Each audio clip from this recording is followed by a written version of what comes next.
এরপরে যখন আমি 4-এ উঠি, সেকেন্ড ধাক্কাটা আমি ওই সময় খাই।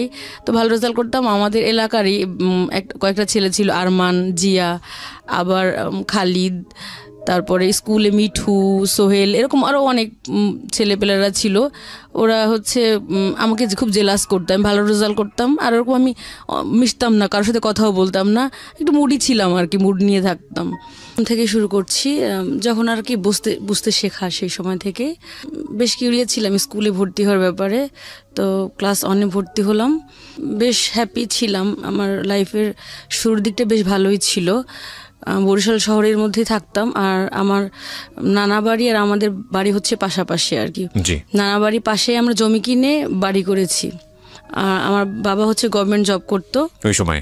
হ্যাঁ। আচ্ছা, আপনি পরিবারের বড় সন্তান? হ্যাঁ, আমি বড়। আচ্ছা। আর আমার আম্মা হাউস ওয়াইফ ছিল। মোট 3 জন ছিলাম তখন আমরা ফ্যামিলি মেম্বার, যখন ক্লাস 1-এ পড়ি। তো বেশ ভালোই যাচ্ছিল, এরকম স্কুলে যেতাম। ফার্স্টেই যখন গিয়েছি খুব ভালো রেজাল্ট করতাম, ফার্স্ট হয়েছি একদম প্রথম পরীক্ষায়। ম্যাথসে 100 মার্কস পেয়েছি এবং খুব ভালো রেজাল্ট করেছিলাম। ভালো স্টুডেন্ট ছিলাম একাধারে, দেখতে বেশ কিউট ছিলাম, খুব ছোট। স্কুলে খুব অল্প বয়সে ভর্তি হয়েছিলাম। যারা অন্যরা ছিল আমাদের সাথে বেশ আমার থেকে হয়তো 1-2 বছর, 3 বছর, 4 বছর এরকম বড় ছিল অনেকে। আমি খুব আর্লি স্কুলে যাই আর কি। তো এরপরে ভালোই চলতে থাকে এরকম ভাবে। তারপরে হচ্ছে ক্লাস 2-তে যখন উঠি, এই সময় একটা আর কি ধাক্কা লাগে আমার, মানসিক মানে সমস্যার বিষয়টা বা একটা ক্ষত ওই সময়টা থেকে আমার শুরু হয়। সেটা হচ্ছে আমার আব্বু অনেক রাগী ছিল, মানে অনেক বেশি রাগী ছিল। মানে অন্য যে আমার চাচা বা ফুপু টুপু ওনারা এরকম রাগী না, কিন্তু আমার আব্বার রাগে বেসিক্যালি একটু আমি জিনগতই বলবো, কারণ আমিও সায়েন্সে পড়েছি, এই জন্য বিষয়টাই বলবো আর কি। না, অনেকেই এক মিনিট এখানে জিন বলতে অনেকেই অন্য কিছু বুঝতে পারেন, মানে বংশগতভাবে এটা আসলে সায়েন্সের টার্ম। হ্যাঁ, এখানে কিন্তু জিন পরির বিষয় না। ওকে, বংশগতি বিষয়ক যে বিষয়টা, সেটা হচ্ছে জিন। আমি ইন ডিটেইলে যাচ্ছি না, আপনারা যদি গুগলে সার্চ করেন তাহলে পেয়ে যাবেন। হ্যাঁ, বলুন। মানে আমার দাদু অনেক রাগী ছিল, উনি মানে ফ্যামিলির একমাত্র মেয়ে ছিল, ওনার ভাইরা অনেক বেশ সম্ভ্রান্ত পরিবারের ছিল। তো ওনার এক ভাই বেশ রাগী ছিল আর কি, একজন মার্ডার হয়েছিল। তো আব্বা হচ্ছে ওই যে মামাদের বংশের ওই রাগী স্বভাবটা পেয়েছিল। আমার দাদা বা আদার্স চাচারা খুব শান্তই ছিল আর কি। তো এই আব্বুর ব্যাড হ্যাক সবকিছুই ভালো, 5 ওয়াক্ত নামাজ রোজা করতো, গভর্নমেন্ট জব করেছে, তারপরে ভালো ছাত্র ছিল, সবকিছুই তার ভালো ছিল, পজিটিভ ছিল, খুব ডিসিপ্লিনড। কিন্তু একটাই ব্যাড হ্যাবিট ছিল, সেটা হচ্ছে কথায় কথায় হাত তোলা আর কি। যে কোনো বাইরে না, যে কোনো, যেমন আমাদের যখন গ্রামে আমাদের বাড়ি আছে, সেখানে চাচাতো ভাই বোনরা ছিল, যৌথ ফ্যামিলি, তো ওদেরকেও নাকি মাঝে মাঝে এরকম জড়থাপ্পড় মারতো আর কি। এটা একটা খুব ব্যাড হ্যাবিট ছিল তার। এবং এটা এখন অবশ্য তার প্রতি আমার কোনো রাগ নাই, এখন সে অনেক লক্ষ্মী হয়ে গেছে আর পরে অনেক ভদ্র হয়ে গেছে, কিন্তু ওই সময়টা আর কি ছিল এরকম।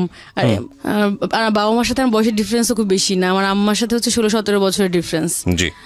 আর প্রথম বেবি, বুঝতেই তো পারেন, তারা খুব একদম একেবারে ইয়ং ছিল আর কি, খুব টকবগে আর খুব উত্তেজিত, এরকম এক্সাইটেড স্বভাবের।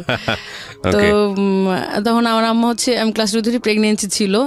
তো একদিন হচ্ছে রাতের বেলা খাওয়া শেষ করলাম আমি, তো আব্বু বললো যে আমি ওর খেতে চাচ্ছিলাম আম্মুর কাছ থেকে। আম্মু আবার ড্রাই এই ধরনের মুড়ি বা এরকম খাবার খেতে পারতো, নাহলে ভমিটিং হতো আর কি।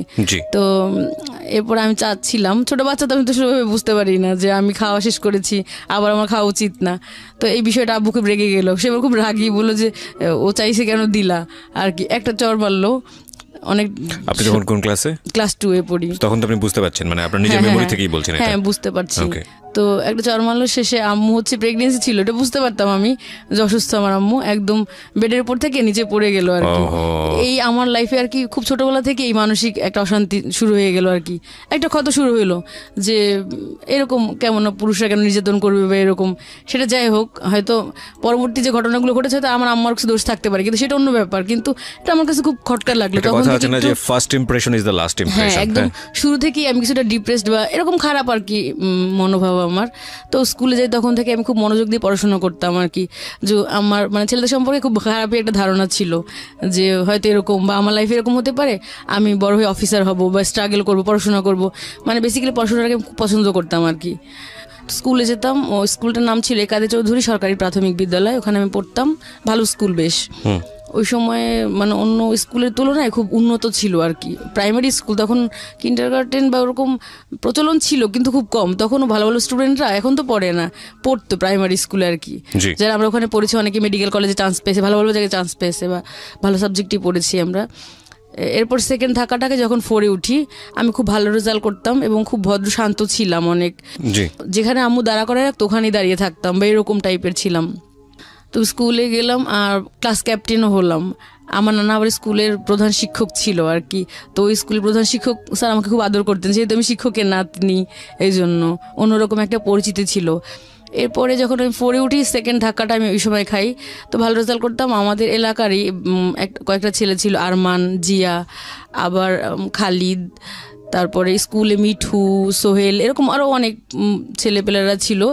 ওরা হচ্ছে আমাকে খুব জেলাস করতো, আমি ভালো রেজাল্ট করতাম আর ওরকম আমি মিশতাম না, কারোর সাথে কথাও বলতাম না, একটু মুডি ছিলাম আর কি, মুড নিয়ে থাকতাম, কারণ আমার টার্গেট ভালো রেজাল্ট করতে হবে। বা অলরেডি বাসায় তো টুকটাক আমার প্রবলেম হচ্ছে, এগুলো আমি কখনোই শেয়ার করতাম না। তো ওরা হচ্ছে এরকম আমাকে টিজিং করা শুরু করে, জেলাস করে আর কি, যে আমি ভালো রেজাল্ট করতেছি, আমাকে নিচে নামানোর জন্য বা সামাজিকভাবে হেয় প্রতিপন্ন করার জন্য একটা বাজে একটা ওয়ার্ডস দিয়ে, ফেসু ফেসু এরকম একটা শব্দ দিয়ে হচ্ছে টিজিং করতে থাকতো, অলওয়েজই টিজিং করতো এরকম।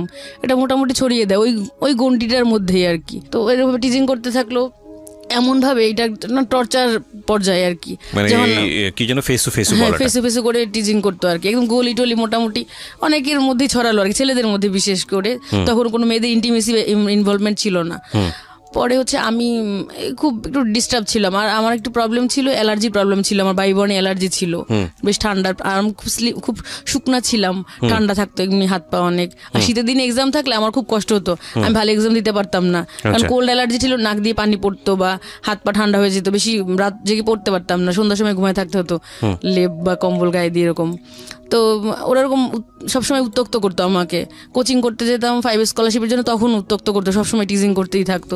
এতে মানসিকভাবে আমি ডিপ্রেস থাকতাম, কারণ বাসায় তো আব্বা আম্মার মাঝে মাঝে টুকটাক আর কি ঝামেলা হতো, এটা নিয়ে অরিড থাকতাম, ছোট বাচ্চা শেয়ার করতাম না। আবার নেক্সট টিজিং নিয়ে খুব অশান্তির মধ্যে থাকতাম, কাগজ ছুঁড়ে মারতো আমার দিকে, ফুল টুল ছুঁড়ে মারতো স্কুলে যখন পড়তাম, সিঁড়ি দিয়ে ওঠার সময় এরকম। আপনার সহপাঠীরা এসব করতো? হ্যাঁ, আমার সহপাঠীরা এসব করতো। তো আমি তখন খুব খারাপ করে ফেলি, খুব আমার স্কলারশিপ পাওয়ার কথা, ট্যালেন্ট ফুল আমি পাই নাই, বৃত্তি পাই নাই। অন্য ছেলেরা যারা এরকম ডিস্টার্ব করতো তাদের মধ্যে একজন পেয়ে গেছে আর কি। ওকে। এবার 6-এ ভর্তি হলাম, গার্লস স্কুলে ভর্তি হলাম, যেখানে টার্গেট ছিল সেখানে অ্যাডমিশন দিয়েছিলাম, পাইনি। Barishal government girls high school, সবচেয়ে ভালো স্কুল মেয়েদের, ক্যাডেট কলেজের পরেই, তো ওখানে পাইনি। আর দূরেও ছিল, আমার বাচ্চা ছিল ছোট ছোট, যেতে পারি না ওইভাবে আর কি। তো জগদীশ সরস্বতী স্কুলে ভর্তি হলাম। এই 2 বছর আমার বেশি একটা প্রবলেম হয় নাই, বাসায় অনেক কাজ টাজ করতাম। তো এই 2 বছর স্কুলে বা বাইরে যাওয়া বেশি প্রবলেম হয়নি, কারণ ওই ছেলেরাও তো আবার ওরা অন্য স্কুলে ভর্তি হয়ে গিয়েছে, বয়েজ স্কুলগুলোতে। রাস্তায় টুকটাক করে টিজিং করতো হালকা, খুব বেশি প্রবলেম হয়নি। আর রেজাল্টও খুব ভালো করেছিলাম, 6-এ খুব ভালো রেজাল্ট করেছি আর 7-এও খুব ভালো রেজাল্ট করেছি। তো ওখানে পড়তে গিয়ে এমনিতে কোনো সমস্যা ছিল না, কিন্তু আমার একটা ক্লাসমেট ছিল নীলাঞ্জনা শীল, তো ও আমাকে খুব কম্পিটিটর মনে করতো। অন্য সব মেয়েরা খুব ভালো ছিল, তাদের প্রত্যেকের সাথে আমার খুব ভালো অ্যাটাচমেন্ট ছিল। আর ও হচ্ছে একটু জেলাস করতো আমাকে, আর ও শিক্ষকের মেয়ে ছিল, ভুলভাল লেখা রাখতো টিচার, ওকে খুব বেশি বেশি মার্কস দিয়ে দিত আর কি এরকম। পরে আমি হাতে নাতে কয়েকটা ধরিয়ে দিয়েছিলাম, তার জন্য ও আমার প্রতি খুব ক্ষিপ্ত ছিল। স্কুলে ডিসপ্লে করতে আমাকে দেয়নি, ও ডিসপ্লে করেছিল। আমার যখন করতে গেলাম টিচাররা বললো কি তুমি এটা দেখাশোনা করবো, নীলাঞ্জনাকে দায়িত্ব দিল। ও ফার্স্ট এসে আমার ভুল দিল, ম্যাডাম এটা হয় না, এটা হয় না, এই স্টেপসটা হয় না, মানে আমাকে ডিসপ্লে করতে দিল না। You have very good brain first of all, আপনার এইসব এত ছোট ছোট অপরিচিত আমরা যেখানটায় ছিলাম। তারপর হচ্ছে ও আমার প্রতি খুব ক্ষিপ্ত ছিল, তো নীলাঞ্জনার সাথে মার্কসের ডিফারেন্স হয়ে গেল অনেক। ও সংস্কৃতি পেয়েছে 40, আমি পেয়েছি 95, অনেক বেশি পেয়ে গেছি। তো প্রায় 150 মার্কসের ডিফারেন্স, আমি ফার্স্ট হয়ে যাই। ওদিন ও হচ্ছে একদম রেজাল্ট দিয়েছিল সে মাঠের মধ্যে আর কি, মাঠে গড়াগড়ি করে কাঁদতেছিল আর কি, আমি যখন ওর থেকে ভালো মার্কস পেলাম। তো এরপরে আমি ও কাঁদছিল, আপনার খুব আনন্দ হচ্ছিল? না না না, আমার কখনো আমি এরকম মেন্টালিটি ছিলাম না, আমার আনন্দ হয়নি, কারণ আমি খুব মানে very good, that's really good, cause আমরা অন্যের দুঃখে কখনোই যেন আনন্দিত না হই। যেমন আমি ছোট ছিলাম, অনেকে পাগল প্রতিবন্ধীদেরকে দেখলে হাসতো, কিন্তু আমার খুব জিদ লাগতো কেন প্রতিবন্ধীদেরকে দেখলে হাসবে। আমি সবসময় হেল্প করার চেষ্টা করতাম, পুরদেরকে বা যারা অসহায় ওদের পাশে দাঁড়ানোর চেষ্টা করতাম সবসময়। তো এরপরে আমি হচ্ছে বরিশাল গভর্নমেন্ট গার্লসে অ্যাডমিশন টেস্ট দিই, ওখানে হচ্ছে 3rd হই এবার আর কি, অ্যাডমিশন নিলাম। আবার হচ্ছে ট্রান্সফার সার্টিফিকেট দেখিয়েছি আব্বার, কারণ হচ্ছে গভর্নমেন্ট জব করতো ওইভাবে আর কি, তো অ্যাডমিশন নিয়ে নিলাম। এবার আমার উপর আবার টর্চার, হিটে উঠে গেছি, একটু বড় হয়ে গেছি, ওই যে এলাকার পোলাপানগুলো আবার হচ্ছে স্কুলে পিছন পিছন যেত আমাকে, বাজে আজে বাজে কিছু পোলাপান একদম ওই ক্লাসে যেগুলো টিচিং করতো ওগুলো না, অন্যগুলো আর কি ছড়িয়ে দিয়েছে। তো সাইকেলে করে ওরা একদম স্কুলে যেত পিছন পিছন যেত, আর পিছন পিছন হচ্ছে টিচিং করতে করতে যেত। ওইটাকে ঘিরে এমনিতেও মানে প্রেম করার জন্য ঘুরতো অনেক ছেলেপেলেরা। আর একটা জিনিস খেয়াল রাখবেন, বারবার হচ্ছে রাইট, আমাদের একটু ইন্টারাপ্ট করছি আপনাকে, একটা জিনিস অবশ্যই খেয়াল রাখা দরকার প্রিয় শ্রোতা, যে যারা কখনো এই ইফটিজের শিকার হননি তারা আসলে বুঝবেন না যে এটা আসলে কতটা ভয়ানক হতে পারে। খুব স্বাভাবিক না, একটা মানুষ, আপনি ধরুন আপনি নিজেকে চিন্তা করুন, একটা ছেলে কিংবা মেয়ে না, আপনি ঘর থেকে বের হয়েছেন, আপনার চারপাশের লোকজন আপনাকে অন্য একটা নামে খ্যাপাচ্ছে, একবার দুইবার সেটা ভালো লাগতে পারে বা আপনি হয়তো নেগলেক্ট করতে পারেন, কিন্তু এটা যদি ঘর থেকে বের হলে কন্টিনিউয়াসলি হতে থাকে এবং উল্টাপাল্টা আচরণ যদি হতে থাকে, তখন কিন্তু আপনি মেন্টালি ইমব্যালেন্স একটা পর্যায়ে পৌঁছে যাবেন। এবং শিশুদের ওই যৌক্তিক ব্যাপারটা কিন্তু মাথায় থাকে না, তখন ওর বয়স কিন্তু শিশু বয়স, এবং এটা কিন্তু র্যান্ডামলি বাড়ছে, যেটা স্কুল থেকে ধীরে ধীরে হাই স্কুলের দিকে যাচ্ছে। এগুলো একটু নোট রাখবেন। বলেন। তারপর হচ্ছে ভালো রেজাল্ট করতে না পেরে আমার বাসায় রাত্রেবেলা ঢিল মারতো। যখন আমি পড়তে বসতাম, আমাদের 5 তলা ফাউন্ডেশন ছিল, টিন শেড, ওটা ছাড়া আমাদের আরেকটা বাড়ি আছে, আমরা এখন ওখানে থাকি আর কি, কিন্তু ওই সময় ওইটা ছিল আর কি, ওখানে ভাড়া দিয়ে দিয়েছি। তো ওই রাতের বেলা হচ্ছে কি সন্ধ্যার পরে ইচ্ছা মতো ঢিল ছুটতো আমাদের টিনের উপরে, কেন যে ছুটতো কেউ জানতো না, কিন্তু বড় হওয়ার পরে বুঝতে পেরেছি যে আসলে আপনার বাবা থাকতো না আপনাদের সঙ্গে? আব্বু তো দূরে চাকরি করতো, আপনি মার সঙ্গেই থাকতেন? হ্যাঁ হ্যাঁ, আমি, মা আর ছোট 2টা ভাই বোন ছিল, আর পাশে নানা বাসা ছিল, থাকলে তো আলাদা একটা পরিবার, যেতাম। কিন্তু কেন মারতো সেটা কেউ জানতো না, যে কেন ঢিল মারতো। হয়তো আরো ক্ষতি করার চেষ্টা করতে পারতো, কিন্তু আমার 4 মামা ছিল, ধারণা হয়তো আরো ক্ষতি করার চেষ্টা করতো, কিন্তু পারেনি, হয়তো ওই কারণে হয়তো বা ভয় পেতে হইতে পারে, এইভাবে আর কি সমস্যাগুলো। আর ওই যখন মানে খোঁজ নিয়ে জেনেছে যে এই শব্দটা দিয়ে আমাকে মানে ক্ষতি করা যায়, আবার ওই শব্দটা ওরাও ব্যবহার করতে লাগলো, স্লোগানের মতো আর কি, মিছিলের মতো এরকম শুরু করলো ওরা। মোটামুটি কলেজের 50-70% মানুষ জেনে গেল আর কি, যেরকম বিষয়টা মানে বারবার ক্রমাগত করতেই থাকলো, আরও ছড়িয়ে পড়লো।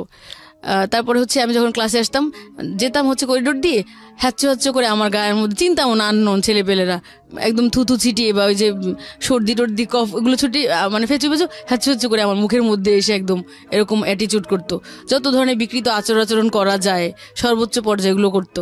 তারপর রাস্তায় দিয়ে যেতাম, একটা পাগলি ছিল, ওই পাগলিটাকে শিখাই দিত, বলকে ফেসু ফেসু বল, ওই পাগলিটা নাচতো আর ফেসু ফেসু বলতো, বলে থুথু দে, আমার গায়ে থুথু পর্যন্ত দিয়েছে। My goodness. এরকম ভাবে মানে পাগলিটাকে দিয়ে দেওয়া হতো, বিভিন্ন ভাবে ভাই অত্যাচার করতো আমার উপরে। আমাকে ভয় দেখানোর জন্য একটা ছেলে, আমি নাম বলবো না, সে পরবর্তীতে মেডিকেল কলেজে চান্স পেয়েছিল এবং একটু টেররিস্ট টাইপের, পুলিশের ছেলে আবার। তো সে একবার কি করলো, আমাকে ভয় দেখানোর জন্য, আমি নিয়ে বসেছিলাম ক্লাসরুমের মধ্যে, পদার্থ বিজ্ঞান বই পড়তেছিলাম, আমাকে ভয় দেখানোর জন্য দরজা আটকায় ফেললো এক পাশ থেকে, মানে ধর্ষণ এরকম টাইপের ভয় দেখায় অনেকে, দরজা আটকায় ফেললো। আমার বান্ধবী কি করলো, দৌড়ে বের হয়ে গেল ক্লাসরুম থেকে, কিন্তু আমি আর বের হই না, আমি এবার এমনিতে খুবই স্ট্রিক্ট ছিলাম, কারণ আমি তো অনেক বিপদের সম্মুখীন ছিলাম, ভয় পেলে তো আমাকে চলবে না, তো আমি বের হইনি, পরে নিজেই খুলে দিল আর কি। প্রতিনিয়ত বিভিন্নভাবে, মানে কয়টা বলবো আর কি, সপ্তাহে তো আমার মনেও নাই, এরকম ভাবে মানে অত্যাচার করতেই লাগলো একটার পর একটা আমার উপরে আর কি। এর মধ্যে আমি সায়েন্স ফেয়ারে পার্টিসিপেট করলাম, তখন হচ্ছে আমি ফার্স্ট হলাম বরিশালে আর কি, বিভাগীয় পর্যায়ে, সবগুলো ঝালকাঠি বরগুনা যেগুলো অন্য জেলা আছে সবগুলোর মধ্যে আর কি ফার্স্ট হলাম। তো ওই প্রজেক্টটা নিয়ে আমি ঢাকায় আসলাম, চিনমৈত্রী সম্মেলন মানে বঙ্গবন্ধু যে সম্মেলন কেন্দ্র, এটার উদ্বোধনী ছিল, তখন প্রাইম মিনিস্টার ছিল খালেদা জিয়া আর কি, উনি অনুষ্ঠানটা উদ্বোধন করলেন। তো এখান থেকে গেছি, অনেক হাসাহাসি করতেছিল যে কিছুই তো পারবে না, গিয়ে হয়তো সান্ত্বনা পুরস্কার পাবে বা এরকম। ঢাকায় গিয়ে আমি প্লেস পেলাম আর কি, অনেক গিফট পেয়েছি আর কি। তারপরে প্রথম আলোতে আমার বেশ নামটা আসলো একদম এরকম। এরপরে খুব হ্যাপি ছিলাম আর কি। মোটামুটি কলেজে খুব ছেলেদের মধ্যে আমাকে নিয়ে এমনিতে টিজিং করতে, এটা ঠিক আছে, কিন্তু আমাকে নিয়ে বেশ মানে বেশ আলোচিত ছিলাম, মানে দেখতে বেশ ফর্সা ছিলাম, তো সব খুব পছন্দ করতো সবাই আমাকে মোটামুটি। অনেকেই ঘুরতো পিছন পিছন, বলতো সুইসাইড করবো যদি প্রেম না করো, এরকম মানে এরকমটাও ছিল অনেক। তো যখন আমি ন্যাশনাল অ্যাওয়ার্ড পেয়ে আসলাম, জাহিদ আমার বন্ধু, আমার ক্লাসমেট ছিল, ওই যে একবার টিচিংও করেছিল অলরেডি, ঝগড়া লাগছিল ওর সাথে, ও আমার পেছনে ঘুরঘুর করতে লাগলো আর কি, ঘুরঘুর করতে শুরু করলো, আমাকে পোস্ট কার্ড দিল, অনেকগুলো চিঠি দিল আর কি। আমি তো হাতের লেখা চিনতাম না, আমি জানতাম না যে ও কে বা ওরকম, ও সম্পর্কে কিছুই জানতাম না। ও আবার লিজার বন্ধু ছিল, লিজার ভাইয়ের বন্ধু। লিজাকে দেখালাম যে একটা ছেলে আমাকে এরকম দেয়, কে জানি না, লিজা তো হাতের লেখা দেখে চিনে ফেলেছে আর কি। তো এটা লিজার ভালো লাগে না, কারণ ও তো আমাকে সবসময় কম্পিটিটর মনে করতো। তারপরে লিজাই আমাকে এগিয়ে দিয়েছে আর কি জাহিদের দিকে অনেকটা, দিয়ে আবার নিজেই আর কি কেটে দিছে আর কি লাইন এরকম। লিজা দূর থেকে হ্যাঁ জাহিদের বাসাটা আমাকে দেখিয়ে দিয়েছে যে ওইটা জাহিদের বাসা। আর মাঝে মাঝে তখন ও আমার পিছনে ঘুরতো, তো প্রথমে ভালো লাগতো না, একটা সময় গিয়ে আমার একটা ভালো লাগা তৈরি হয় জাহিদের প্রতি। তো জাহিদের বাসায় যাই আমি একদিন, জাহিদ আসতো না ক্লাসে ওরকম, আর ওরকম মানে নোন ছিল না, আমি যেমন নোন ছিলাম সবাই চিনতো, জাহিদ ওরকম মানে বরিশালের স্থানীয় ছিলেন না, ওর বাড়ি গ্রামে, ওইখান থেকে খালার বাসা থেকে পড়তো আর কি। তারপরে ক্লাসরুমে দেখতাম কি আমি যাওয়ার আগে ও যায়, খুব কিউরিসিটি আমার প্রতি। আমি হচ্ছে একটা ক্লাস পরে যেতাম যাতে ও আমাকে ফলো করতে না পারে, দেখতাম কি ও পায়চারি করতেছে করিডোরে দাঁড়িয়ে দাঁড়িয়ে, মানে খুব ইমোশন যে আমি কেন আসলাম না। আমি আসার পরে ওর ফ্রেন্ড রাসেল ছিল সাথে, মানে একদম প্রাণে পানি পাইছে বা এরকম এরকম একটা ভাব আর কি, খুব ইমোশন ছিল আমার প্রতি। তো ফার্স্টে আমার পেছন পেছন যেতাম, আমি যখন মানে ক্লাস শেষ হয়ে যেত, মূল ক্লাসগুলো আমাদের সায়েন্সের প্র্যাকটিক্যালগুলো থাকতো 2টা-3টা পর্যন্ত। তো যাচ্ছিলাম একদিন মাঠের মধ্যে দিয়ে, ও পেছন পেছন গেলো, বলে কি একটা কথা বলতে চাই তোমার সাথে। আমি কিছু বলি না, হাঁটছিলাম, বললো যে তোমার প্রতি আমার তীব্র আকর্ষণ। এই কথাটা বসে পরে আমি হচ্ছে প্রেমে পড়ি আর কি। খুব ভালো লাগছিল কথাটা, বাসায় গিয়ে অনেকবার চিন্তা করলাম যে কি বললো, যে তীব্র আকর্ষণ এইসব। ওকে, খুব ভালো লাগা তৈরি হয় জাহিদের প্রতি আর কি। কিন্তু যখন ভালো লাগাটা তৈরি হয়েছে তখন জাহিদ আস্তে আস্তে আর কি সরে গেছে। কোন বয়সটা বলেন তো এটা, মানে কোন ক্লাসে পড়ছেন? ইন্টারমিডিয়েটে পড়তেছি আর কি, সেকেন্ড ইয়ারে উঠে গেছি। আমি একটু কথা বলি, ইন্টারমিডিয়েটের অনেক স্টুডেন্টরা আমাদেরকে শুনছেন, আপনার সঙ্গে একটু তাল মিলিয়েই বলি। ক্লাস 9-এ 9-8 এই বয়সটা থেকে হচ্ছে ভালো লাগার এক ধরনের তীব্রতার জন্ম হয়, এবং উইথ লট অফ সংকোচ। আমি আসলে এটা খুব সুন্দর করে বাংলা বলতে পারছি না, মানে ভালো লাগে কিন্তু সেখানে তীব্রতার যতটা থাকে তার চেয়ে বেশি থাকে হচ্ছে লজ্জা, ভয় এবং একটা আতঙ্ক, জড়তা। কিন্তু মনের মধ্যে মনে হয় যে না, ওকে ভালো লাগছে, ভালো লাগছে। আচ্ছা, এরপরে এই ভালো লাগাটা একটু ডেসপারেটের দিকে চলে যায়, এবং এটা হচ্ছে বয়ঃসন্ধিকালে হয়। বয়ঃসন্ধিকালে অনেকের আগেও চলে আসে।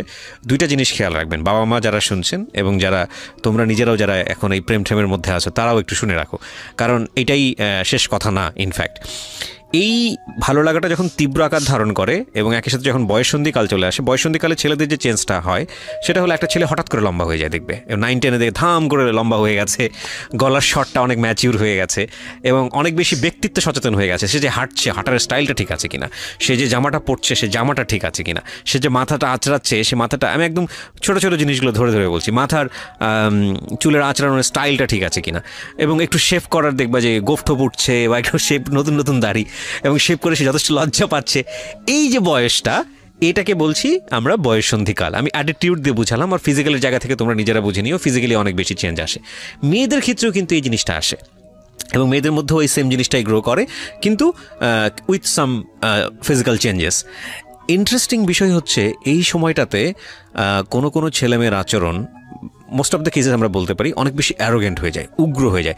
তারা মানতে চায় না, তাদেরকে যদি কোনো একটা জিনিস বোঝাতে চায় যে না এটা এভাবে করো, এভাবে করলে জিনিসটা এরকম হবে, ওরকম হবে, ওরা বুঝতে চায় না, ওরা সিদ্ধান্ত দিতে চায় না, আমি তো নিজেই অনেক কিছু বুঝি।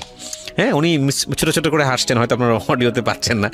তো এইটা কিন্তু ছেলের ক্ষেত্রেও হয়, মেয়ের ক্ষেত্রেও হয়। এবং তখন যে সমস্যাটা বাবা এবং সন্তানের মধ্যে হয়, বাবা মা সন্তানের মধ্যে, সেটা হলো বাবা মা যদি না বুঝতে পারে যে এই আমার সন্তানের মধ্যে একটা বড় চেঞ্জ এসছে, তারা কি করে ছোটোবেলায় যেভাবে মানুষ করেছে, ছোটোবেলায় যেভাবে ডোমিনেট করেছে, ওই জিনিসটা যদি চালিয়ে যেতে থাকে তখন একটা মারাত্মক সংঘর্ষ হয়। এবং এই মারাত্মক সংঘর্ষটা খুব সার্টেন পিরিয়ডে চলে, 1-2 বছর, এবং কিছু বুঝে ওঠার আগে শেষ হয়ে যায়, এবং এই সময়টাতে অনেক বড় রকমের ভুলও করে ফেলে বাবা মা।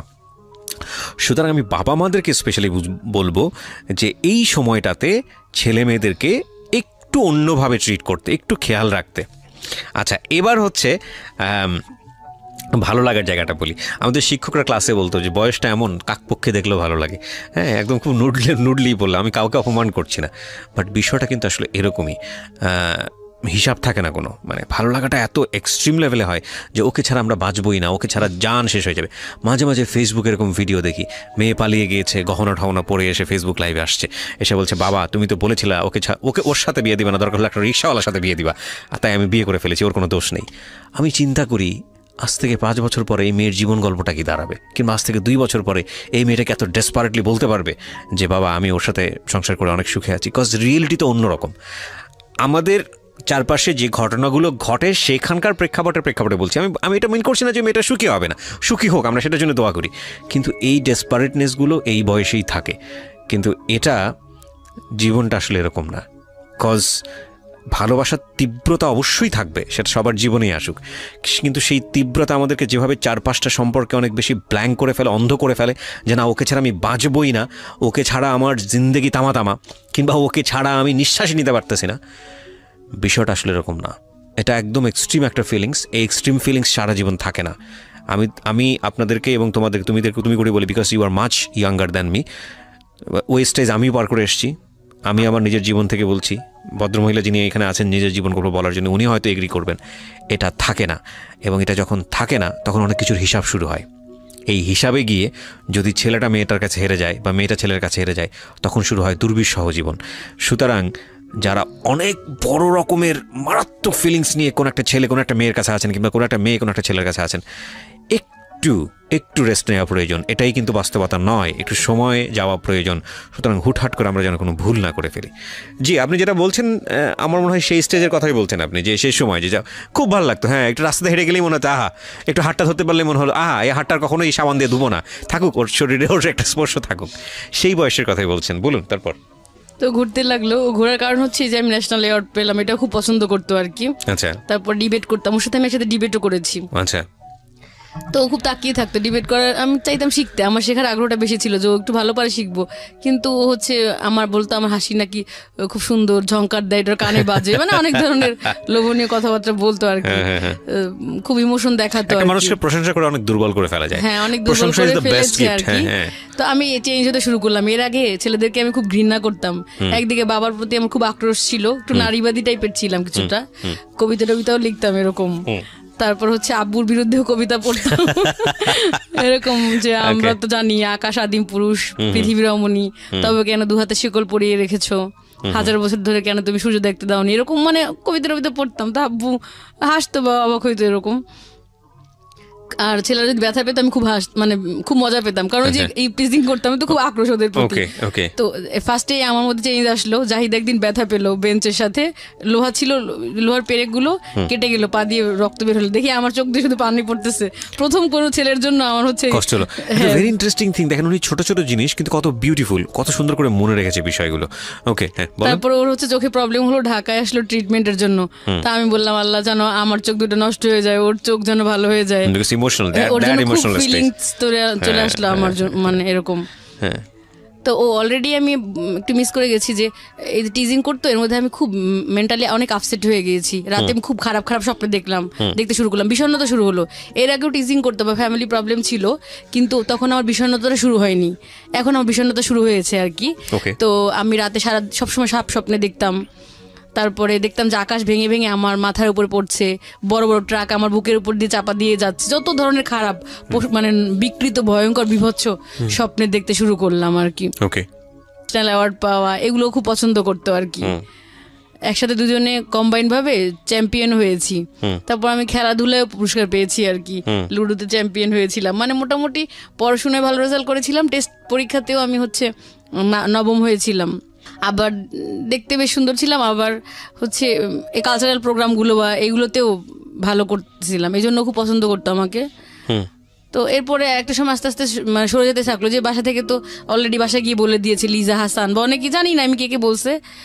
আস্তে আস্তে দূরত্ব মেনটেন করতে থাকলো, অ্যাভয়েড করতে থাকলো। আমি ও যত উইক হই ও তত হচ্ছে আস্তে আস্তে দূরে সরে যেতে থাকে আর কি এরকম। পোস্ট কার্ড দেওয়া সব বন্ধ দিয়েছিল কয়েকটা, আমি ভয়ে পানিতে ফেলে দিয়েছি। আর একদিন ওদের বাসায় গিয়েছিলাম, যার সময় আব্বু আবার দেখছে যাইতে রিক্সায়, তো এই জন্য সেও একটু সন্দেহ করতো যে কেন গেলো, বা আব্বু তো এমনি রাগি আর সন্দেহবাতিক টাইপের, কিছু বলতো না কিন্তু ইনডাইরেক্টলি একটু টর্চার করতো আর কি। আর যখন আমার হচ্ছে ফার্স্ট ইয়ার ফাইনাল পরীক্ষা দিলাম, এটা খুবই দুঃখজনক একটা ঘটনা ছিল আমার জন্য। তো আম্মা অনেক রাগী ছিল আর কি। আমার ভাই যে পড়াশোনা করতো না, সে হচ্ছে সমস্ত বইপত্র সব ফেলে দেয়। আমার ওদিন জুওলজি পরীক্ষা ছিল, আমি আবারও ভালো প্রস্তুতি নিয়ে খুব খারাপ করলাম আর কি। আমার 80 ক্রস করা টার্গেট ছিল, সেখানে আমি 78 পেলাম। তো আমি আবার জিদ করে হচ্ছে পড়াশোনা করতে ভালো লাগতো না, যে এরকম বারবার চেষ্টা করতেছি, বারবার হচ্ছে খারাপ হচ্ছে। এই জাহিদ ঘুরতে লাগলো, তখন এক ধরনের ভালো লাগা অনুভূতি, নিজের মধ্যে চেঞ্জ চলে আসলো অনেক। এর আগে হচ্ছে অনেক সবাইকে আমি মোটামুটি কম্পিটিটর মনে করতাম, যে আমি খুব ভালো রেজাল্ট করবো, কম্পিট করবো, ডিবেট করতাম, এগুলোতে হচ্ছে আমি ফার্স্ট হইতে হবে, আমাকে সবাইকে টপকায় যেতে হবে এরকম। যখন জাহিদের প্রেমে পড়লাম আমার মানসিকতা একদম চেঞ্জ হয়ে গেল, প্রচণ্ড রকম মানবিক। এর আগে একটু অহংকার ছিল অন্যরকম, তারপরে অন্যরকম ব্যাপার ছিল যেগুলো একদম চেঞ্জ হলো, অনেক ভালো হয়ে গেল মন মানসিকতা। কাউকে আর কম্পিটিশনটা টর মনে করতেছি না, কাউকে জেলাস করতেছি না, কাউকে হচ্ছে ওরকম ভাবে মানে একদম মনে হতো যে ও জিতলে আমি জিতবো আর কি, আমি হেরে গিয়ে ওকে জিতাইয়ে দিই, এরকম একটা মানসিকতা আর কি তৈরি হলো আমার। যাই হোক, এরকম টিজিং তো চলতেই থাকলো। আর জাহিদ আমাকে যে একটু আমি ওর প্রতি উইক হলাম, এর আগে তো ও ঘুরছে আমার পিছনে, যে আমি দুর্বল হলাম এই ও আমাকে উল্টা টর্চার করা শুরু করলো, বললো তোরই দোষ, পোলাপান তোরে টিজিং করে কেন, নিশ্চয়ই তুই কিছু করছো, তোরই দোষ। আর লিজাও এরকম ভাবে টর্চার করতে শুরু করলো, বলে যে আমাদেরকে তো কেউ টিজিং করে না, তোমাকেই করে, সেই লিজার অনেক মানে এরকম ভাবে আমাকে মেন্টাল টর্চার করতে লাগলো আর কি। আমি খুব হতাশ আর কি মোটামুটি এরকম। তো পরীক্ষার আগে আমি স্বপ্নে দেখলাম কি যে একটা লাল শাপলা বড় একটা নদীর মধ্যে অনেক চেষ্টা করতেছে টিকে থাকার, আর অনেক ঘোলা পানি আর কি, ওকে বারবার ঢেউ দিয়ে উঠায় ফেলার চেষ্টা করতেছে, ও চেষ্টা করতেছে টিকে থাকার, আর ওরা ও মানে পানিটা ওকে উঠায় নিতে। একসময় শাপলা শিকড়টা উঠে গেছে একদম, পুরো মূল সহ একদম উঠে গেছে আর কি, এরকম স্বপ্নে দেখছি। এরপর তো পরীক্ষা দিলাম, এপ্রিল মাসে পরীক্ষা শুরু হলো। এর আগের বছরগুলোতে ছেলেমেয়েরা কম্বাইন্ড ছিল আর কি, মোটামুটি দেখে দেখে লেখার সুযোগ ছিল ছেলেদের কাছ থেকে। ওই যে রাকিব, সানজিদ, মিঠুর আমাকে টিজিং করতো, ওদের সাথে আবার মুন্না পাশাপাশি রোল ছিল আমাদের। হ্যাঁ, এমনিতে ওরা টিজিং করতো কিন্তু কোনো স্ক্যান্ডাল ছড়ায়নি, বা ওদেরটা দেখে দেখে লেখার সুযোগ ছিল, ওরা ভালো ছাত্র ছিল, এমনি দেখাবে আর কি, এরকম হয়তো টিজিং করতো, এরকম মেন্টালিটির। কিন্তু ওই বছর মেয়ে ছেলে আলাদা করে পড়লো। তারপরে বরিশাল কলেজে সিট পড়লো আর কি, 4 তলায় পড়লো, সেখানে কোনো ফ্যান ছিল না, কি যেন একটা গ্যাঞ্জাম হয়েছিল এর আগে, মারামারি কলেজে ফ্যান ট্যান আবার সব নিয়ে গেছে এরকম।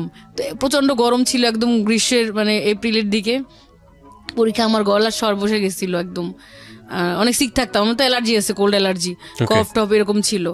ছেলেরা খুব ভালো রেজাল্ট করেছে, ওরা দেখে দেখে লিখছে, বা দেখছি আশেপাশে তো তাকিয়ে দেখেছি আর কি। তো এরপরে পরীক্ষা দিলাম ভাই, যখন আমি মানে এমন মানসিক অবস্থা হলো আমার, ডিপ্রেস থাকতে থাকতে, যে আমি ঠিক মতো ওই শিটগুলো ফিল আপ করতে পারতাম না। আমার রোল ফিল আপ করলে মনে হতো আমি ভুল করছি, মনে হয় এটা করছি, এরকম এই মানসিক অশান্তি শুরু হলো আমার আর কি সেকেন্ড ইয়ার থেকে। টিচিং করতে করতে এমন অবস্থা, জাহিদ আমাকে মেন্টাল টর্চার করতেছে, লিজা করতেছে, তোমাকে কেন বলে, নিশ্চয়ই তোমার প্রবলেম আছে, জাহিদ বল তোর দোষ। তো এতদিন সাহস পাইনি, যেই প্রেম মানে ভালোবাসছি, প্রেম করতাম না, তথাকথিত কোনো সম্পর্ক ছিল না, মানে পছন্দ করতাম, তখন সে বলতো যে আমার দোষ, এই জন্য পোলাপান আমাকে টিচিং করে, এইসব হ্যাঁ এগুলো বলতে শুরু করলো আর কি, মেন্টালি টর্চার করা শুরু করলো। এটা আমি খুব ভেঙে পড়লাম মানসিকভাবে আর কি। এরপর থেকে এই যে মানসিক সমস্যাগুলো আমার দেখা দিল, সবসময় খুঁত মনে হয় আমি ভুল লিখছি, তাহলে এটা করছি, যেটা আমি পারি জানি এইটাই ঠিক, কিন্তু অন্যদের যেটা বলতো ওইটাই আমার মনে হয় যে এইটাই ঠিক, আত্মবিশ্বাসের ঘাটতি। এর আগে এটা আমার ছিল না, এই ধরনের প্রবলেম আমার। তারপরে হচ্ছে সবসময় একটা মানসিক ভুল লিখতাম, মানে হয়তো 5i বা 2s হয়তো মাইনাসের জায়গায় প্লাস, মানে উল্টাপাল্টা করে লিখতাম সবই, কিন্তু উল্টাপাল্টা করে লিখতাম প্রত্যেকটা পরীক্ষা। ফিজিক্স, ম্যাথ আমার খুব খারাপ হয়ে গেল পরীক্ষাগুলো আর কি, তখন আমি বুঝতে পারিনি যে এতটা খারাপ হয়েছে আর কি পরীক্ষাগুলো। যখন রেজাল্ট দিল খুবই খারাপ রেজাল্ট করলাম, 13 অক্টোবর রেজাল্ট দিল, মানে খুব কান্নাকাটি তো করছি, এটা বুঝিনি, মানসম্মান তো সব গেছে, এমনি সবাই আমাকে চেনে ভালো স্টুডেন্ট হিসেবে, আর খুব মজা পাইলো সবাই আর কি। সবাই গেল ক্যাম্পাসে রেজাল্ট নিতে, আমি গেলাম না, বাসা বসে খুব কান্নাকাটি করতেছি আর কি। এর মধ্যে লিজা আসলো খুব মায়া কান্না দেখাতে, সে আবার আমার সাথে কম্পিটিশন দিয়ে খুব ভালো পড়াশোনা করে এইবার আমার থেকে খুব ভালো রেজাল্ট করে ফেলেছে আর কি। এর মধ্যে একটা বিষয় স্কিপ করেছি, প্র্যাকটিক্যাল একটা কথা বলি না। প্র্যাকটিক্যাল হচ্ছে আমি অনেক অনেস্ট ছিলাম ভাই সবসময়, তো সবাই দেখা যাচ্ছে নকল টকল নিত, দেখে দেখে লিখতো, এই টেন্ডেন্সি আমার ছিল না। তো আমার বান্ধবী সোনিয়া ওর সিনিয়রদের সাথে আলাপ করলো যে কিভাবে করা যায়, তো ওদের অনেক টাকা পয়সা ছিল, ধনী মানুষ, বলো যে কম্পোজ করে নিয়ে যাবে, এগুলাকে দেখে দেখে আর লিখবা আর কি। তো ছোট ছোট করে কম্পোজ করলো, 5টা-6টা করছে, করে ওই আমার বান্ধবী মনিকে দিছে, ও নিছে, আমাকে একটা দিল। মোটামুটি নীলাঞ্জনা, লিজা প্রত্যেকের কাছে নকল আছে, ওরা মানে ভেতরে রেখে বোরকা পড়তো, ভেতরে রেখে হচ্ছে করতেছে, লিখতেছে এরকম। তা আমি তো একটু বোকাশোকা টাইপের গাধা, সবসময় তো এত মানসিক অ্যাংজাইটি থাকতাম যে ম্যাচিউর কোনো বুদ্ধি আমার তৈরি হয় নাই। আমি করছি কি, এটা সাদা স্বচ্ছ ফাইল নিয়ে গেছি, পদার্থবিজ্ঞান পরীক্ষার দিন, ট্রান্সপারেন্ট ফাইলের মধ্যে উপরে রেখে দিছি ইয়েটা আর কি, ওই যে কম্পোজ শিটটা। আর ওরা তো মোটামুটি বিভিন্নভাবে আর কি রেখেছে, এমনভাবে যে বের করে লিখতেছে।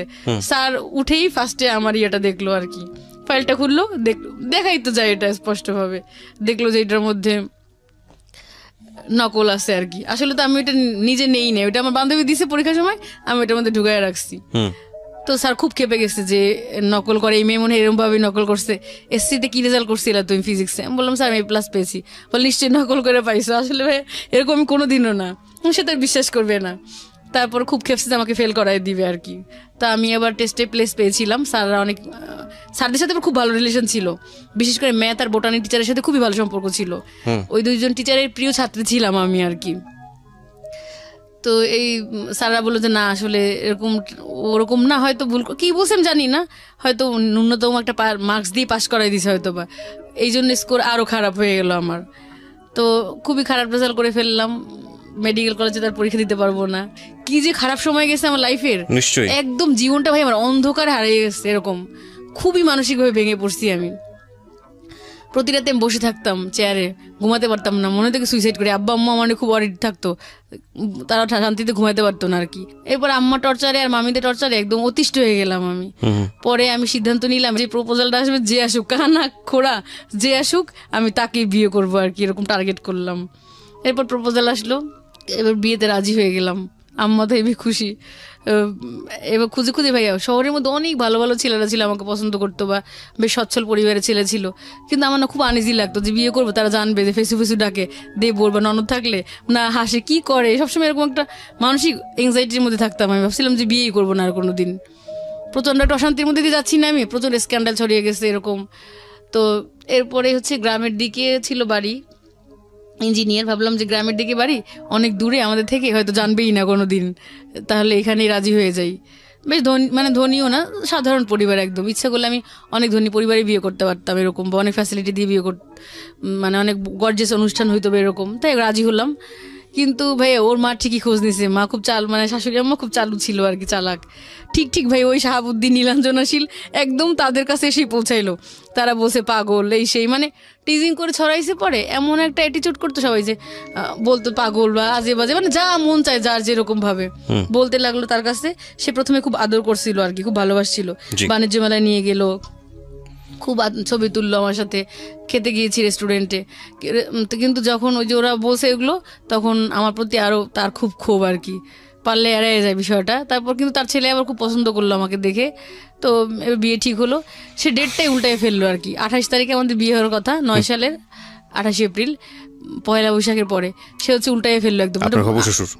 শাশুড়ি, ওকে। মানে নার্ভাস হয়ে গেলাম যে কি ব্যাপার। আর বিয়ের ব্যাপার ভাই এরকম মেয়েদের যে একবার যদি বলে দেন, যেরকমই হোক, হাই স্ট্যাটাস আর লো স্ট্যাটাস হোক, একবার যদি বলে ফেলেন মানুষকে, না করেন, তাহলে ভাববে কি মেয়েটার হয়তো দোষ আসছে কোনো। এই জন্য মনে হয় বিয়েটা নিজে যদি ভেঙে দেন, তাও মানুষ আপনাকে ওইভাবে মানে ট্রিট করবে। আর জাহিদ তো অলরেডি অন্যরকম হয়ে গেছে, সে এখন বড় অফিসার হয়ে গেছে। মাঝে মাঝে কথা হয় ফোনে তার সাথে, কিন্তু কিছু বলে না, পজিটিভ ছাড়েও না, মানে ফ্রেন্ডশিপ রাখছে। কথাটা তো বলতো, রাতে ফোন টোন দিত, কিন্তু কোনোদিন বলে না বিয়ে করবে, এগুলো বলে না, বা ছেড়ে দিছে তাও বলে না। বলতো ছোট এখনো, এখন নতুন চাকরি পাইছে, ভাইকে প্রাইভেট বিশ্ববিদ্যালয়ে পড়াচ্ছে আর কি, এরকম বলতো। এখন কিছুই বলতো না আর কি। কি করব, সিদ্ধান্ত নিলাম বিয়ে করব। পরে হচ্ছে শাশুড়ি আম্মা একটু খেপে গেল আর কি আমার প্রতি, জানলো যখন এগুলো, তো বিয়ে ডেটে চেঞ্জ করে ফেলো। পরে 29 তারিখ, শাশুড়ি মা মানে হচ্ছে হবু শাশুড়ি, তখন তো হয়নি। হ্যাঁ, পরে হচ্ছে বিয়ে হবে। শুরু থেকেই ভাই বিভিন্ন ধরনের মানে শুরু করলো। প্রথম দিন যদি আমাদের আক্ত হয়ে মসজিদে হয়েছে, বাসা আসতে দিবে না আমাদের বাসায় আর কি, বিয়ে করে চলে যাবে ওদের, মানে ওর খালা বাসায় উঠছিল না ওখানে আর কি। আমাদের সবাই মামা মামি খালামুনিরা অপেক্ষা করতেছিল যে ও আসবে, ওর বন্ধুদের নিয়ে দেখা করবে, যে ছেলেটা কেমন, দেখে নাই আর কি তারা কেমন, আসতে দিবে না। অনেক রিকোয়েস্ট করলাম সবসময়, মানে সে এমন একটা ট্রাপ তৈরি করে রাখলো যে সব কিছু তার কাছ থেকে পারমিশন নিতে হবে, আর তার ছেলে তার পারমিশন নিয়ে চলে, এটাও সত্য কথা। রিকোয়েস্ট করতে করতে আসতে দিল, আধা ঘন্টা তার টাইম বেঁধে দিল যে আধা ঘন্টা থাকতে পারবে। ওর 5টা ফ্রেন্ড নিয়ে আসলো। তারপরে ফোন দিয়ে বললো যে তোমাদের বাসা থেকে 3 ভরি চেইন কেন দিল না। আমি বললাম যে 3 ভরি চেইন কখনো দেয়, 3 ভরিতে তো সীতাহারি বানানো যায়, তাহলে এইটা কেন, সেটা প্রত্যেকটা বিষয় নিয়ে আমার দোষ ধরতে লাগলো আর কি। তারপর বিয়ে হলো, তখন 2 দিন ছিল, মানে ওরকম একদম কমপ্লিট যে ফিজিক্যাল রিলেশন ওরকম কিছুই করিনি। এমনি ওর শরীর খুব খারাপ ছিল, ঢাকা থেকে গেছে, ও তো ঢাকা জব করতো তখন, আমি বরিশালে থাকতাম। তো গেছে, ওর জ্বর ছিল বা ওরকম গল্প টল্প করছি, বা মোটামুটি হালকা কথাবার্তা, ও ক্লান্ত ছিল, অনেক অসুস্থ ছিল। তো এরপরে 2 দিন ছিল আমাদের বাসায়। আর অনুষ্ঠানটা আমার আব্বাই আর কি অ্যারেঞ্জ করেছিল আর কি, আমাদের বাসায় হয়েছিল, ওরা কোনো অনুষ্ঠান করে নাই। তারপর গায়ে হলুদের কাপড় যখন পাঠাইতে বলছিলাম পাঠায় না, বলে কি এখনই কি তুলে নিচ্ছি আপনাকে, যে এখনই দিতে হবে সব এই সে এরকম করে। তাই আমি ভাবছি যেহেতু এটা বলছে মনে হয় পরে বিশাল করে আর অনুষ্ঠান করবে হয়তো বা, এরকম বলছে ওরা, আশ্বাস দিছে আর কি। তো এরকমভাবে কিছুই করে নেয়, সব আমার যতটুকু করে আমার আব্বাই করছে আর কি। তা আমার আব্বাকে আমি বলছি কি আব্বা, বরিশালের সবচেয়ে বড় ক্লাব হচ্ছে বরিশাল ক্লাব, ওইখানে আমাকে হচ্ছে অনুষ্ঠান করে দিবা আর কি। কিন্তু ও মনে মনে কুবুদ্ধি, কিছুই করে নাই। পরে হচ্ছে আর আসলোই না ভাইয়া 6 মাস। কেন আসলো না জানি না, হয়তো বিভিন্ন কারণে ক্ষিপ্ত ছিল না কি, কিছুই বললো না, নতুন জবে জয়েন করেছে সেই কারণে হইতে পারে, জানি না আমি, এগুলো আসলে অজানাই রয়ে গেলো আমার কাছে, আসলো না। আর সামাজিকভাবে হতে থাকলাম বাসায়, সামাজিকভাবে না ঠিক, নানু বলতো আসে না কেন, সবাই বললো যে আসে না কেন। মোবাইল সেট পাঠাইছে, এমনিতে যেদিন বিয়ে হয়েছে তারপর থেকে টাকা দেওয়া শুরু করলো, মাসে মাসে হচ্ছে ঢাকা এসে প্রতি মাসে টাকা পাঠাতো কুরিয়ারে করে আমার জন্য, এইটা ঠিক মতো করছে, মোবাইলে ব্যালেন্স পাঠাতো, কিন্তু যাইতো না আর কি, আসতো না আমাদের বাসায়। তারপর একবার ছোট আমি খুব মন খারাপ করলাম, বললাম কি আমাকে একটু ঢাকা নিয়ে ঘুরে আনো, সে নিল না।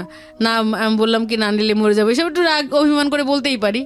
সে আমাকে না বলে কিছু, সে আমার ছোট মামাকে ফোন করে বললো যে ওইরকম করে, ও ঠিক করে নেই, সেই আরও বেশি মানে মন খারাপ। মামা আমার রাগারাগি করলো, একটা গ্লাস দিয়ে 2টা বাড়ি দিল আমার মাথার উপরে, বললো যে পাগলাম, মন খারাপ। পরে বড় মামার বাসায় নিয়ে গেল, পরে তারা ফোন করলো ওকে, ফোন করার পরে ছোট মামা ডাক্তার আর কি, আর বড় মামা হচ্ছে প্রেজেন্ট আর কি, ভিআইপি একজন, ডেজিগনেশনে নাই বললাম। তারপরে তারা ফোন করছে, ঠিকই তখন আসছে আর কি, হাই প্রোফাইল লোকদের ফোনে ঠিকই তখন চলে আসছে বাসায়। তো আসলো, অল্প সময় ছিল, তারপর চলে গেছে। এর মধ্যে প্র্যাকটিক্যাল পরীক্ষার আগে ওদের বাসায় গেছিলাম আমি, 21 দিনের মতো ছিলাম, কিন্তু ও ঢাকায় চলে গেছে একদিন আমাকে রেখে, খুব একটা ভালো বিহেভ করতো না। পরের দিন, এর মধ্যে আমি অলরেডি ওই যে ইন্টারমিডিয়েট পাস, তখন অনার্সে পড়তেছি, তখন হচ্ছে আমি প্রাথমিকে পরীক্ষা দিছিলাম আর কি, এমনি দিয়েছিলাম, সহকারী শিক্ষিকা, এই যে প্রাইমারি স্কুলগুলো থাকে না, ওগুলো টার্গেট ছিল না কোনো সময়, কিন্তু দিয়েছিলাম আর কি, কেন যেন দিছিলাম, যাই হোক আমি পাশও করে যাই আর কি। তো এই লঞ্চে আমরা হচ্ছে ঢাকা চলে আসি, ওই দিন থেকে একটু চেঞ্জ হয়ে গেল, জব হতে যাচ্ছে আমার। তো আর দিকে বিসিএস এর প্রস্তুতিও আমার ভালো, প্রথম 30তম বিসিএস দিয়েছিলাম, ওই পরীক্ষায় আমি পাশ করি প্রিলিমিনারি। আচ্ছা, মানে ওইবার আমার যদি প্রাইমারি চাকরিটা না হতো, আমি মানে মাস্ট বি বিসিএস ক্যাডার হতাম আমি। ভাগ্য আমার এবারও আবার মানে খারাপ হয়ে যায়। তারপরে সংসার করতেছি, সংসার তো নতুন সংসার, কাজবাজ করতে হয়, মোট মিলে এত পরিশ্রম, তারপর আবার গভর্নমেন্ট জব করতেছি, এদিক থেকে তারা খুব প্যারা দিচ্ছে যে পরে জবটা ছেড়ে দিলাম, এইটা ভুল করছি, যাই হোক। তো এরপরে বিসিএসও হলো না আমার, লাস্টে রিটেন পরীক্ষাগুলো ওইভাবে মোটামুটি দিয়েছি, আর একটু যদি পলিশ করে পড়তে পারতাম হয়তো বা অ্যাটলিস্ট একটা ক্যাডার আসতো, কিন্তু ভালোভাবে পড়ি না, এইখানে গেছি আসা যাওয়া করছি বারবার, সময় নষ্ট করছি। আর এর মধ্যে অলরেডি আবার জাহিদের সাথে আবার মানে যোগাযোগ হয়, ওকে, জাহিদের সাথে যোগাযোগ হয়, বেশ ভালো সম্পর্ক ছিল। এটা কি বিবাহের পরে? হ্যাঁ হ্যাঁ, এই যোগাযোগটা তো আনফেয়ার ছিল। আনফেয়ার ছিল বলতে খারাপ রিলেশন ছিল না, কিন্তু হঠাৎ করে আবার যোগাযোগ হয়, কোন দিকে টার্ন নিতে পারতো। যোগাযোগ হয়, কারণ এখন আবার তো যোগাযোগ হবেই, কারণ এখন তো আবার আমার ভালো পজিশন আসছে। যখন ইন্টারমিডিয়েটে পড়তাম ভালো পজিশন ছিল, মেডিকেলে পড়বো তখন ভালো সম্পর্ক ছিল, আবার যে এখন বিসিএস ক্যাডার হবো। আপনার বর্তমান কি অবস্থা? বর্তমান অবস্থা ভালো না, আসলে খুব খারাপ সময়ের মধ্যে দিয়ে যাচ্ছি। কি সংসারের মধ্যে আছেন? সংসার থেকে বের হয়ে গেছেন? সংসারের মধ্যে আছি, কিন্তু ওরকম ভালো নাই, কারণ ওই যে বিসিএস জব হয়নি, হাজবেন্ড আমার উপরে স্যাটিসফাইড না, বেশ টাকা পয়সা খরচ করেছে। আর এমনি তো নেচার ফার্স্ট এরকম ছিল, যেই দেখছে যে সরকারি জব হারিয়েছেন, বিসিএস করেন নাই, বাচ্চা কাচ্চা কয়জন? বাচ্চার একটা রিসেন্টলি নিয়েছি আর কি, এখন 1 বছর হয়নি। আপনার জামাই কি করেন? ও কম্পিউটার ইঞ্জিনিয়ার।